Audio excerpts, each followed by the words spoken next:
Hello guys, welcome back to my YouTube channel. It's me again, Ellie, and this is my channel, Bakli Family. Okay, so today I just want to say something about sa pag-help namin dun sa Isabela, guys, sa mga helping dun sa mga refugees about the tragedy last time. So dun sa mga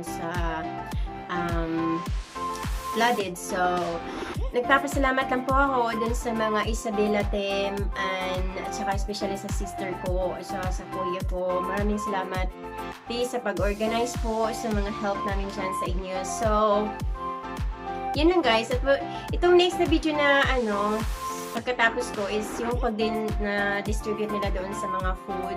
So makikita niyo siguro guys kung gaano karami yung mga tao na needed ng mga help. So anything na baka makita niyo yung video ko, so kung willing kayong mag-help, so mag-comment lang kayo sa baba para i-direct ko kayo doon sa kanila, sa mga organization doon. So sila na mag-aasikaso sa inyo. So yan lang po. So maraming salamat guys. Auntie, thank you so much for everything. Okay, so bye!